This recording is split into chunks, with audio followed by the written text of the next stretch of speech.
Olá, estamos juntos outra vez em mais um episódio para contar coisas interessantes para você. O Cadastro Geral de Empregados e Desempregados do Brasil registrou um aumento de pessoas ocupadas no Brasil e em Goiás também. Mas há no comércio, na indústria, muita vaga disponível.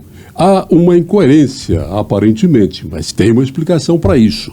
E é esse o tema do episódio de hoje do Pode Tudo.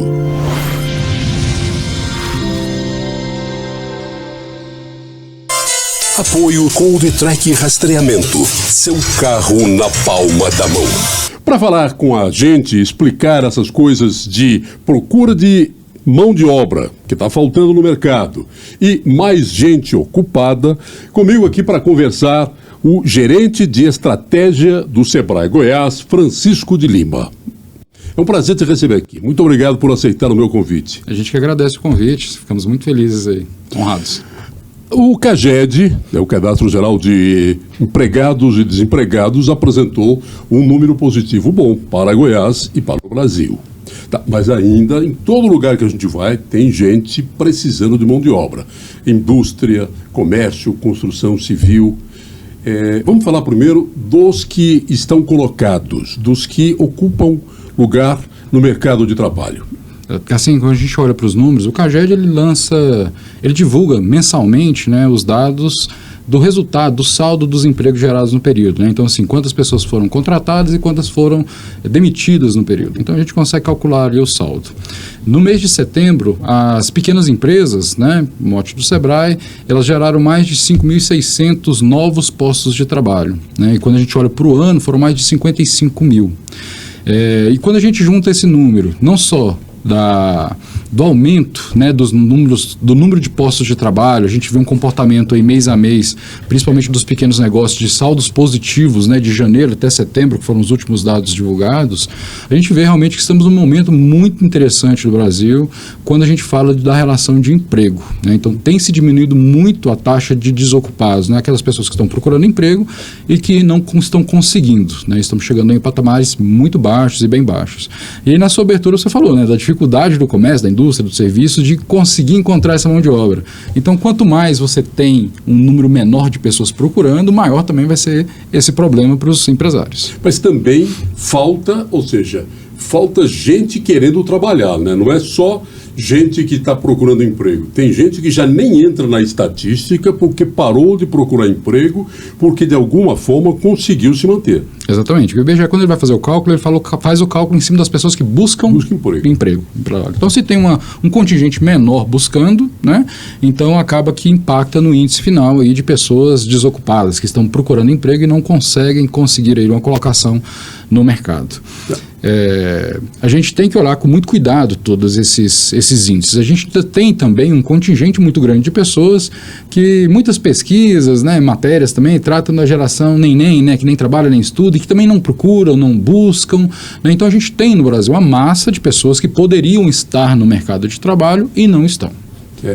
E muita gente, e essa é uma das críticas que o próprio setor empresarial faz, a quantidade de pessoas que já não deveria estar na assistência oficial e permanece lá porque é cômodo. É claro que a assistência oficial das bolsas de todo jeito, elas socorrem pessoas em situação difícil, pessoas que não conseguem se manter e precisa ser assim. Mas tem muita gente que nem quer sair de lá para ter trabalho já que tem receita garantida. Exatamente, a gente não pode generalizar assim, a informação de... Como você bem disse, né? Vou reforçar um ponto que você colocou, que a gente tem um país, né, o Brasil, um país muito desigual e com pessoas em situação de vulnerabilidade extrema, né, que precisam realmente que o governo tenha políticas públicas eficientes para garantir uma renda mínima ali para essas pessoas. Isso pode, de alguma forma, impactar no número de pessoas que buscam? Pode, né? Mas a gente não pode tratar na totalidade. Claro, lógico que isso impacta de alguma forma e também, né, mascar um pouco os resultados aí de pessoas que deveriam ou poderiam estar no mercado de trabalho e não estão. Quando a gente olha assim, para as principais dores principalmente dos pequenos negócios, né? Tem pesquisas que são realizadas pelo Sebrae que mostram quais são os principais entraves impeditivos para que essa empresa cresça, né? O setor produtivo realmente se desenvolva. Uma delas, que é ao concurso, sempre aparece nas pesquisas, é a dificuldade de contratação de mão de obra, né? É uma realidade dura do pequeno empresário, né? Até média empresa, grande empresa também, de conseguir pessoas interessadas em ocupar os postos de trabalho. Eu dei uma paradinha em pessoas prontas e aptas para trabalhar, porque mesmo em algumas situações, mesmo não tendo experiência, não tendo nenhum tipo de, às vezes, vínculo com a atividade, né, as empresas estão dispostas a receber essas pessoas e fazer toda a parte do treinamento, engrenar ela em todos os seus processos para que elas possam desenvolver suas atividades. E mesmo assim ainda encontram muita dificuldade de encontrar no mercado. Eu vejo em supermercado, vejo em placa, em construção, contrata-se, né? Não precisa ter experiência, traga seu currículo. A própria empresa se dispõe hoje a gastar dinheiro para formar a sua mão de obra e mesmo assim encontra dificuldade. Tem essa geração que a gente conversava antes da nossa entrevista sobre a neném que não quer trabalhar, não quer estudar. Isso é muito ruim para o país. Um país desse jeito não tem futuro. Exatamente. E assim, não é uma realidade só do Brasil. Quando a gente olha para outros países também, países na Europa, a gente encontra também uma mesma situação, uma situação muito parecida instalada, né? Que assim, as gerações mais jovens não estão tão aptas para o trabalho como a gente conhece, da mesma forma que a gente conhece, do que talvez gerações anteriores, né? Geração X, os baby boomers, né? Então dessas classificações eles estavam mais aptos ao trabalho como a gente conhece hoje, né? Uma situação ficou muito marcada, foi na época da pandemia, onde muitas pessoas tiveram que ir para o home office, né, para trabalhar no online.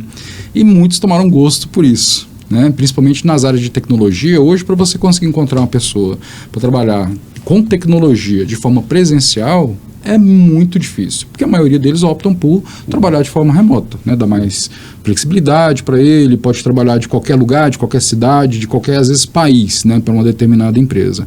Então, tem algumas características no próprio movimento, na alteração do comportamento da sociedade, que impactam também nas relações de trabalho fortemente. O Sebrae, ele é um elo, ele fica entre o empresário e quem está buscando emprego, quem quer formação, e o Sebrae ajuda nisso, ele dá orientação, ele dá consultoria para empregado, para desempregado, para empresário que quer crescer, quer mudar de ramo, quer ampliar, quer se reciclar. Então ele está no meio. Então ele tem uma visão boa dessas duas pontas da economia.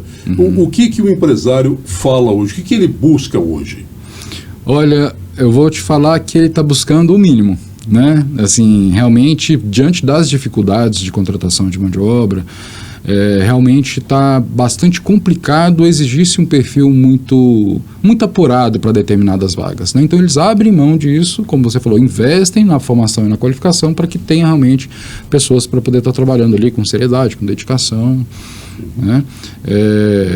A gente tem algumas situações onde aquilo que a empresa está oferecendo, ela não é de forma alguma suficiente para garantir uma atratividade de novas pessoas para trabalhar para ela. Então, assim, dentro das estratégias do próprio planejamento da empresa, diante dessas dificuldades, ela tem que começar a parar também e repensar um pouco no seu próprio posicionamento. Então, assim, o que eu estou oferecendo é suficiente para garantir uma atratividade dentro do que tem disponível no mercado? Se não, tem que começar a pensar em outras condições de trabalho, melhorar, às vezes, salário, né? E a gente sabe que isso é extremamente complicado, principalmente quando a gente fala dos pequenos negócios, que já tem uma margem de contribuição, uma margem de lucro ali muito pequena, né? A gente estava conversando um pouco antes aqui, principalmente depois da pandemia, a gente conseguiu ver um aumento muito significativo nos custos de operação dessas empresas, né? E que nem sempre ele consegue repassar para o consumidor final, que tem um teto ali, um limite. Se ele aumentar muito o preço, ele não vende, né? Então acaba que ele absorve parte desse custo, diminuindo a sua margem de lucro. E essa margem de lucro, ou até dentro do próprio custo de operação mesmo, impossibilita ele de fazer uma oferta melhor de salário aí para garantir uma atratividade um pouco maior. Se o empresário ele começa a ter lucro menor, ele começa a perceber que o negócio dele já não é atrativo, portanto ele não vai ficar fazendo investimento para crescer, para buscar mais emprego, já que está com dificuldade naquele momento que ele está vivendo. Isso é ruim para a economia, né? É ruim, assim, toda retração nesse sentido, ela é muito ruim. É lógico que quando a gente olha para o mercado como um todo, ela é diferente de você olhar para setores específicos, né? Às vezes tem situações, tem tipos de negócio que hoje está muito mal por uma determinada condição do mercado, né? Mas não quer dizer que ele perdeu ali a sua razão de existir, né? Ele não é um negócio atrativo. Ele pode voltar a crescer e escalar também normalmente. Então depende um pouco de alguns fatores, de alguns setores específicos para essa análise. O Sebrae faz pesquisa para saber como isso pode mudar, ou seja, o que o governo pode fazer, o que os empresários podem fazer para que haja essa dinâmica da economia volte a fazer o país ter uma perspectiva de crescimento. Sim. Assim, quando a gente olha hoje os números de 2024, eles são bem melhores, eles são bem mais felizes do que de poucos anos atrás, né? A gente está vendo uma melhora significativa no setor produtivo, né? Crescimentos do comércio, crescimentos da indústria, crescimentos da construção civil. Um dos dados que apresentaram no próprio boletim CAGED é o aumento do número de pessoas ocupadas, novos empregos, né, novos postos de trabalho no setor da construção civil. Só esse ano aqui em Goiás foram mais de 15 mil. Né? Então, quando você olha para esse setor, ele pode ser que ele não tenha ali uma lucratividade muito alta hoje, eu não sei, né? Mas quando você olha a quantidade de investimentos que estão sendo feitos na cidade de Goiânia mesmo, assim, a quantidade de construções e de obras, você vê que está realmente em franca expansão. E exige, lógico, né, pessoas para poder estar trabalhando e dinamizando essas entregas.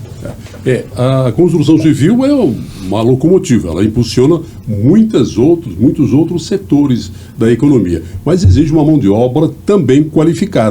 Ela exige que a pessoa saiba fazer alguma coisa dentro daquelas várias funções para se erguer um prédio, né? O Sebrae tem como, ele ajuda na formação dessa mão de obra, ou tem escolas que ajudem a formar mão de obra para a construção civil? A gente não atua com formação de mão de obra, né? A gente trabalha muito com a qualificação do empreendedor. Mas tem um ponto interessante aí, porque assim, existem escolas, inclusive dentro do próprio Sistema S, né, que formam esse tipo de mão de obra, de eletricista, para a construção civil especificamente, mas a gente vê também um movimento dentro da própria construção civil que existe uma diversificação no modelo de negócio, né? Então, antigamente a gente via uma construtora que ela cuidava de todo o processo, né? Então, ali ela tinha que contratar o gesseiro, ela tinha que contratar o eletricista, ela tinha que contratar todos os elos ali daquela cadeia. E com o passar do tempo isso foi mudando, né? Então, existe hoje uma diversificação onde essas construtoras, essas incorporadoras, elas contratam serviço de pequenas empresas normalmente. Então, tem empresa de gesso, tem empresa de eletricidade, tem empresa de acabamento, tem empresa de pintura. Então, ao invés dele ter a mão de obra alocada, né, na empresa dele, ele consegue fazer essas contratações. E aí entra muito o papel do Sebrae de estimular a criação desses novos negócios, de acordo com a necessidade e demanda do mercado, a preparação desses empreendedores também para poder estar fazendo uma gestão bem feita do negócio e prestar um serviço de qualidade para que tudo flua dentro dessa cadeia. Francisco, uma das questões que a gente tem no Brasil, e é histórica, é que o custo do governo é muito alto. Como o custo do governo é muito alto, ele tem que cobrar muito da sociedade para manter essa máquina perdulária e sobrar alguma coisa para investir. Consequentemente, quem mantém a máquina, que somos todos nós, que eles chamam generosamente de contribuintes, mas na verdade somos pagadores de impostos, né? Porque ninguém pediu para mim contribuir. Eu fui compulsoriamente convocado a contribuir.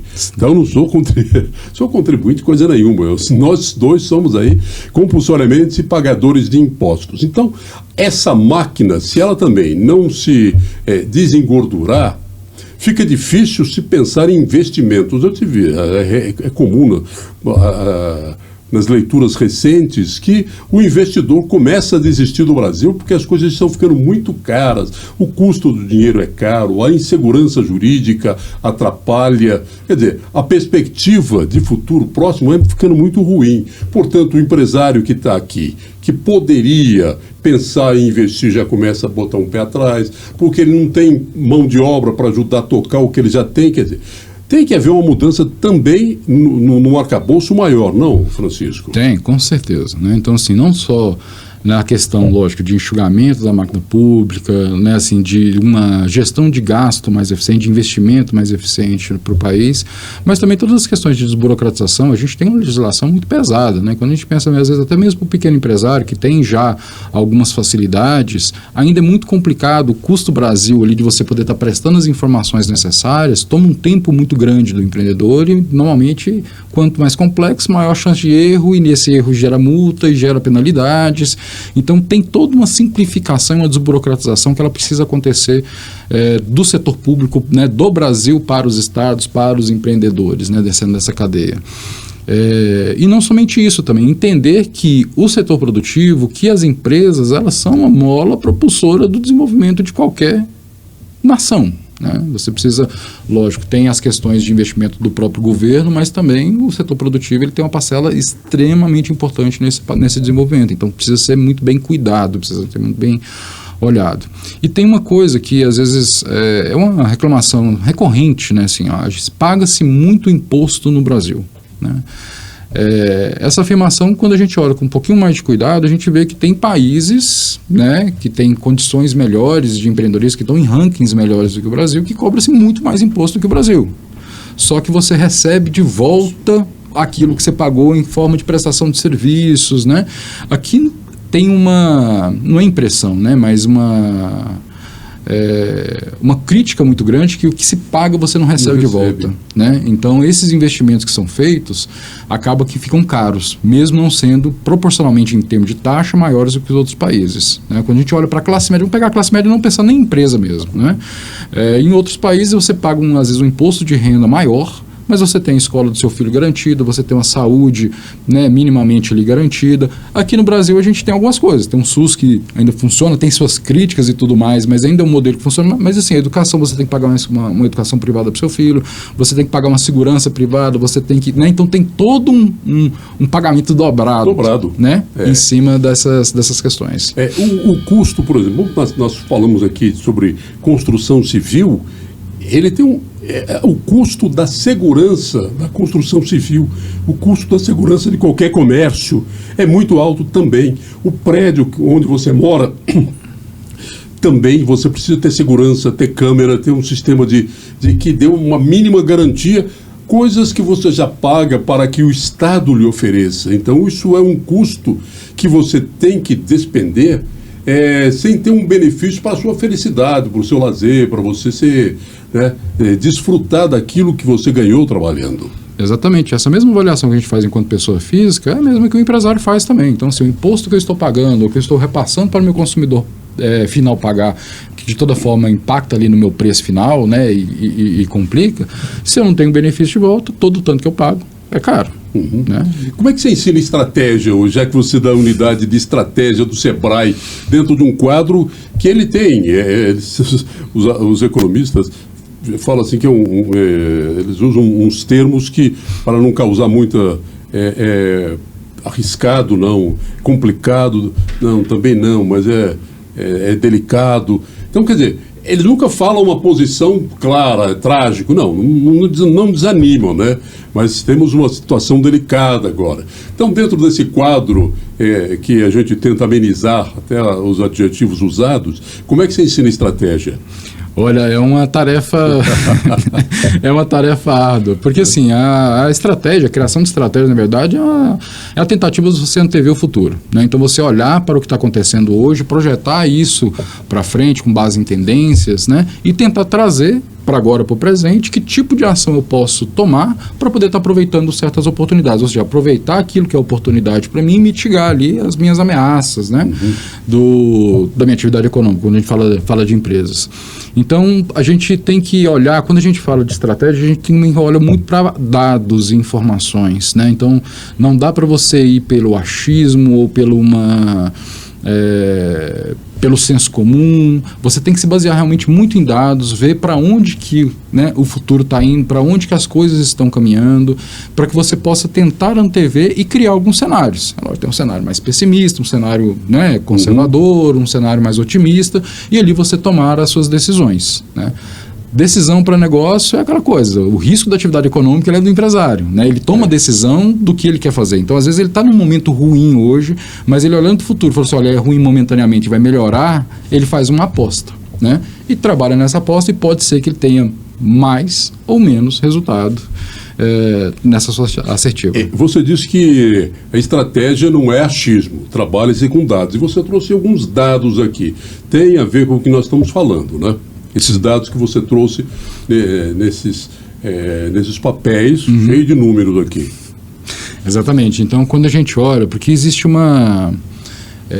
um índice de confiança que ele é medido com base em percepções, né? Então, a gente mesmo faz uma análise mensal com empresas para saber qual está o nível de expectativa, o nível de confiança que ele está para os próximos meses, e sempre tem alguns pontos que puxa para baixo, né? Então, assim, a confiança do empresário, ela nunca está tão alta. Então, reclama-se muito da economia, reclama-se muito de algumas políticas públicas, reclama-se muito das condições hoje, né? Então, isso é baseado numa perspectiva. Eu estou vendo uma realidade, né? E eu faço a minha avaliação em cima daquilo que eu estou vendo no mercado. Mas quando a gente olha para os outros dados, para dados mesmo, você vê que nem sempre essas preocupações e medos que o empresário tem, eles se confirmam, né? Então, quando a gente olha no nível de emprego, está aumentando bastante, né? Tem caindo o número de desempregados, ou seja, de pessoas que procuram e não conseguem encontrar trabalho, também os novos postos de trabalho formais, CLT e tudo mais, dentro das empresas. Quando a gente olha para o número de empresas que estão sendo abertas, estão abrindo mais do que fechando também. Então as pessoas estão apostando mais, estão com a confiança maior ali que aquela iniciativa econômica vai dar certo, né? Em momentos de muita retração, ou que o mercado tem muito ruído, né? Ele fala assim, olha, a gente não sabe, é tudo muito incerto, é tudo muito inseguro, as pessoas não fazem esses investimentos, como você mesmo falou, elas retraem e não fazem os investimentos. Quando a situação começa a melhorar, alguns indicadores econômicos começam a dar sinais positivos, essa confiança volta e novos investimentos estão sendo feitos. Então, para você ter uma ideia, foram somente em 2024, um dos dados que eu estou olhando aqui, foram mais de 96 mil empresas abertas no Brasil, né? Então, assim, 24% a mais do que no ano anterior, né? Então, a gente vê que a gente está numa crescente, realmente as pessoas estão apostando no momento econômico favorável, né? Que está melhorando, não vou falar nem favorável, mas está melhorando em relação principalmente os 3 últimos anos aí que a gente viveu. Sim, mas o número de empresas abertas, ele engloba tudo, microempresas, médias empresas, né? Quer dizer, nem sempre isso daí representa um acréscimo na capacidade de produção de um país. É claro que é bom, ou seja, alguém acreditou em alguma coisa, sem dúvida nenhuma, isso é muito bom, porque a economia vive da confiança, é da fé. O cara acha que vai melhorar, ou seja, é apenas um pensamento positivo, ele acha que vai melhorar, eu estou sentindo que vai melhorar, ele investe, ele acredita. Pode ser que quebre a cara lá na frente, mas ele acredita. Mas nós temos alguns números macros na economia que assustam. E o grande empresário, ele olha o número macro. Ele olha como está a nossa dívida, supera a 9 trilhões, quer dizer, isso daí tem um custo. Para o governo rolar essa dívida, ele tem que aumentar juro. Aumenta juro, aumenta a dificuldade para mim conseguir financiamento para poder investir numa ideia minha, né? O dólar já passou de R$6, então se eu tenho insumos que eu compro com dólar, também me preocupa. Quer dizer, você tem um equilíbrio nesse quadro, como é que você discute estratégia? A gente, são duas coisas, assim, né? A gente olha para a macroeconomia, mas a gente vive na microeconomia, né? Às vezes, nem sempre indicadores macroeconômicos, é lógico, eles são importantíssimos, muito, muito importantes mesmo, que eles ditam realmente para onde que está caminhando. Mas dependendo dessas concentrações, como é que elas se diluem nos outros níveis, isso pode também trazer maior ou menor dinamicidade para toda a operação. Então, assim, quando a gente vê essa abertura, você colocou muito bem, né? Falou assim, olha, nem sempre você falar que está aumentando o número de empresas quando olha para todos os portos, quer dizer que vai aumentar a capacidade de produção do Brasil, né, por conta dessa inferência do número. Mas existe toda uma dinamização da própria economia através dos pequenos mesmo, que é uma grande engrenagem. Então, o sapateiro, se ele começa a vender mais, ele vai comprar mais do açougue, que compra mais do supermercado, e o dinheiro gira, circula, movimenta toda a economia, aumenta a arrecadação de impostos, aumenta realmente o ganho das pessoas, e isso vai também alimentando toda uma necessidade de consumo, uma possibilidade de consumo, que são supridas pelas grandes, né? Então acaba que o próprio movimento de dinamização interna, ele consegue de alguma forma estimular as grandes produções, né? As grandes empresas, com base no próprio aumento da demanda interna. Aqui Goiás ele tem uma característica muito interessante, que ele tem um setor da economia muito forte, que é o agronegócio. E o agronegócio segurou o Brasil nos últimos anos, ele tem segurado com superávit. E Goiás não fica atrás. Goiás tem exportado, Goiás tem mandado seus produtos para o mundo todo. Há uma preocupação do SEBRAE em fortalecer esse setor, ou seja, esse setor também recorre ao SEBRAE? Recorre, é um dos nossos públicos-alvos, então a gente trabalha também com o produtor rural, além das empresas de comércio, indústria, serviços. O produtor rural também faz parte do nosso público e a gente tem programas e projetos específicos para atendimento deles, né? É lógico que quando a gente olha, pensa no SEBRAE, na própria razão de existir dele, a gente está pensando nos pequenos empresários. Mas, como eu falei para você, é toda uma cadeia que é alimentada, né? Então, vou dar um exemplo de um programa que a gente tem para melhoramento genético, né? Então, a pessoa que está ali, o pequeno produtor de leite, né? Ele entra no programa, ele consegue fazer a melhoria do seu rebanho e ele consegue ter um aumento na sua produtividade de leite. Esse leite, ele vai desembocar onde? Vai desembocar lá no laticínio, numa empresa maior, que depois, né, pode ir para a indústria também, para a indústria fazer leite em pó. Então, tudo isso vai alimentando também. Então, a gente olha para todos esses movimentos da economia, todos os setores, né? Para que a gente possa acompanhar também e ver aonde que a gente precisa, talvez, investir um pouco mais de esforços para que a gente possa ajudar, né, esse contingente tão grande de pequenos empresários. Nós falamos agora há pouco sobre o Custo Brasil, e o Custo Brasil ele inviabiliza até modernizar, porque um setor que modernizou, a custa de muito investimento, que é o setor agropecuário, hoje você não tem mais gente colhendo cana. Hoje você tem máquina colhendo cana. Só que você tirou essas pessoas que tinham um trabalho sofrido demais, que é o cortador de cana, trabalho altamente arriscado, não necessitava formação nenhuma, mas ocupava muita mão de obra desqualificada, um povo sofrido. Mas para botar uma máquina que substituiu essas pessoas custa 3 milhões, 2 milhões, e gente qualificada para dirigir. Eu estou contando esse setor só do agronegócio, mas as outras atividades que poderiam se modernizar, porque já existe tecnologia no mundo para modernização, a própria construção civil, fica difícil, porque o produto final, se você moderniza muito a tecnologia construtiva, encarece o produto final, né? Sim, encarece no primeiro momento e às vezes tem outros que, dependendo, ele consegue até reduzir custos quando a gente olha para o longo prazo, né? Às vezes ele compra uma máquina, um equipamento agora que ele ganha produtividade, né? Mas na hora que você dilui, você vê que você tem um aumento de produtividade aí, né, com base nessas modernidades.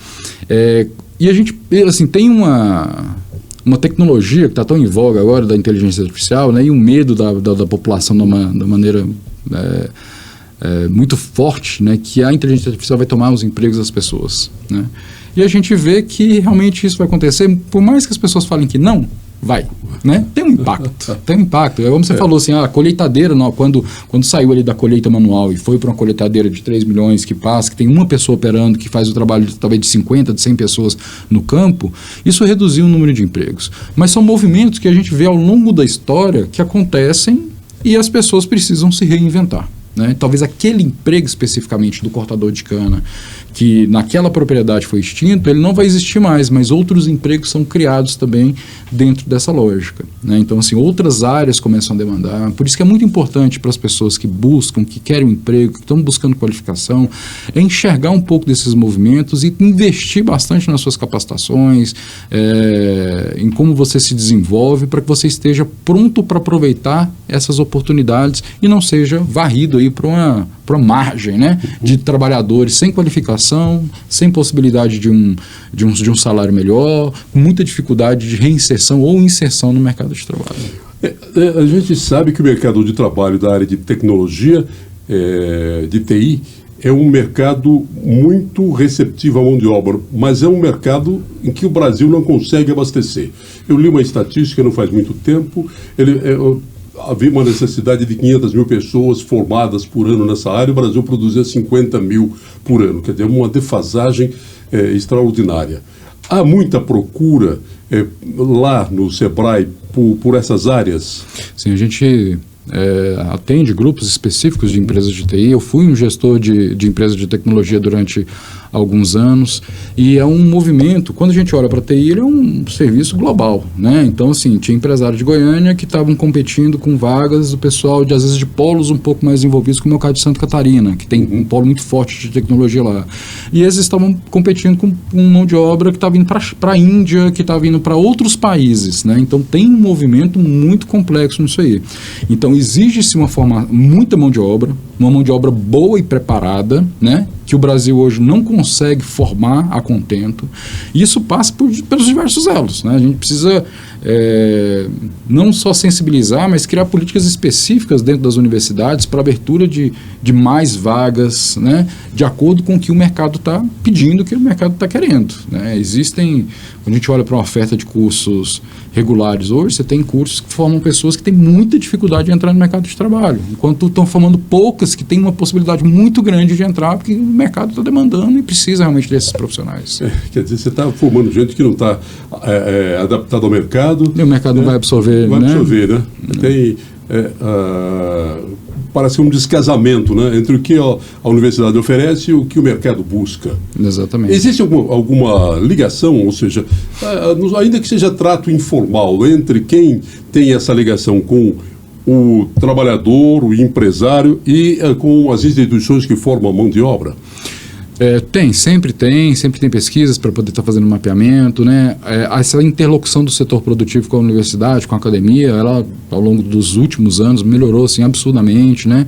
Não só para essa questão de direcionar e mostrar quais eram as necessidades e demandas do próprio mercado, mas também nas integrações de pesquisa, desenvolvimento de novos produtos, desenvolvimento de inovações, que antes você tinha que fazer carreira solo, né? Ou o empresário fazia investimento para ele tentar desenvolver uma tecnologia fora da universidade, e a universidade estava tentando desenvolver uma outra coisa.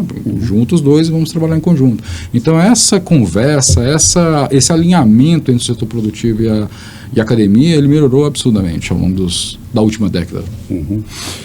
Bom, a gente precisa caminhar para o fim, embora tá bacana, eu estou aprendendo muita coisa aqui, sei quem está acompanhando também está aprendendo, mas se alguém, vamos partir para aquela parte já prática de ajudar as pessoas que queiram, eu quero montar um negócio, como é que o Sebrae me ajuda? Olha, eu sempre gosto de dizer que assim, a primeira coisa, eu tive a ideia, ou às vezes nem a ideia, eu tive a vontade, eu quero empreender, procura o Sebrae. Né? A maior parte dos nossos serviços, 90% dos nossos serviços são todos gratuitos, né? Então muita capacitação, muito curso, muito treinamento, oficina, consultorias rápidas. Então o empresário ou o empreendedor que quer ser um empresário, né, que quer ter uma empresa, ele precisa planejar, ele precisa criar suas estratégias ali no começo. Por quê? Porque essa preparação vai diminuir muito o risco da atividade econômica, as agruras que ele vai ter ao longo do tempo, né? Na hora da execução mesmo. Então, quanto melhor for planejado o negócio, maior vai ser a chance de sucesso dele. E o Sebrae, ele atua com a parte de capacitação, então cursos, oficinas, palestras, seminários, para poder estar dando esse conhecimento para o empresário, uma assistência direta com as nossas consultorias, então tem consultoria desde consultoria rápida até consultorias mais longas, de estruturação de departamentos, de empresas e tudo mais. Tem uma consultoria de inovação que vai desde como eu falei para você, melhoramento genético para quem está na propriedade rural, até a criação de sites, de identidade visual. Então, é uma gama de serviços muito, muito grande que está à disposição, né, do empreendedor para que ele possa iniciar esse primeiro passo. E aí ele vai ter todas as orientações, onde que eu procuro, que tipo de licença que eu vou ter, como é que é o regime fiscal, qual que é a melhor forma de poder estar regularizando essa empresa, como é que eu penso se eu vou trabalhar online, se eu vou trabalhar presencial. Todas essas questões que vêm na hora que você quer empreender, elas podem ser resolvidas, né, e orientadas com a nossa assessoria. Uma coisa que me dá muita tristeza é quando eu vejo alguém com uma ideia, ele começa a investir um dinheiro, às vezes fechou um emprego, recebeu alguma coisa e começa a investir numa ideia, ele monta um negócio bonitinho, vai lá, a sala é bonita, tudo, ele faz aquilo e esquece que ele vai precisar de um capital de giro para continuar com aquele sonho, né? Uhum. Ele gastou tudo na montagem do sonho dele e não tem fôlego para fazer o sonho andar. E o sonho fenece. Isso é uma tristeza tão grande porque é uma pessoa que vai ficar desiludida, né? Exatamente, isso demonstra... Ele vai sem orientação alguma? Exatamente, é uma falta de planejamento, porque tudo isso ele tem que ser considerado, né? Do recurso que ele tem, do capital que ele tem, quanto que ele tem que destinar para fazer a máquina girar, né? Com o capital de giro. E aí deflagra, né, um outro problema, que é o acesso a crédito dos pequenos empresários, né, que tem uma dificuldade muito grande de acesso a crédito, seja por falta de garantia, seja porque não tem algum tipo de restrição. Então, você faz um investimento desse, não faz o cálculo do seu capital de giro, e depois fala assim, não, eu vou no banco buscar, às vezes nesse vou no banco buscar, ali fecha o negócio. Acabou o oxigênio. Por mais que as instituições financeiras tenham linhas específicas para o pequeno negócio, tenham algumas possibilidades, né, de orientação, de crédito assistido, mas isso tem que vir de uma forma pensada e não para um socorro, né? Assim, o ideal é que não seja para um socorro. Ele pode vir para um socorro, mas o ideal é que não venha para um socorro. Francisco Lima, gerente de estratégia do Sebrae Goiás, eu te agradeço muito essa nossa conversa, sua vinda aqui, para ajudar a gente a entender de economia, de mercado de trabalho, de formação de gente que quer empreender. Olha, eu que agradeço o convite, pode chamar mais vezes, adorei o bate-papo, foi realmente muito bacana, espero que vocês tenham gostado também e estamos à disposição para o que vocês precisarem sempre. Você disse uma coisa importante, é tudo de graça lá no Sebrae para quem quer aprender alguma coisa. A grande maioria dos serviços sim, né? E quando não é de graça, quando não é gratuito, ele é extremamente subsidiado, então o que ele pagaria no mercado, ele paga 1/3 lá no Sebrae para alguns tipos de serviços específicos. Além da unidade Goiânia, capital tem... A gente tem mais 12 agências espalhadas no estado, e também temos parcerias com as salas do empreendedor, que tem mais de 100 cidades, então a gente está presente em mais de 100 cidades nos municípios, né? O serviço do Sebrae consegue chegar de forma presencial, além de uma atuação que a gente tem dos analistas de microrregional, que eles ficam rodando, né? Atendendo empresas em todo. Então a gente tem uma cobertura dos 246 municípios. Vai falar assim, eu não sei onde fica o Sebrae perto de mim, eu quero procurar o Sebrae, como é que eu faço, como é que eu descubro onde é que é, né? Só ligar no 0800 570 0800, que você pegar essas informações, ou no site sebraego.com.br, que lá também encontra as formas de atendimento e os contatos. Muito obrigado. Nós agradecemos. Você que acompanhou, você viu. Tem como você dar o passo em direção ao seu sonho, mas com um passo em terreno mais seguro do que estar apenas pisando em nuvens, né? Você que acompanhou, por favor, se inscreva no canal, compartilhe, comente, porque isso ajuda a gente a conseguir apoio para produzir conteúdo, tá? E até o próximo episódio do nosso Pode Tudo. Apoios com o Vitrec Rastreamento. Seu carro na palma da mão.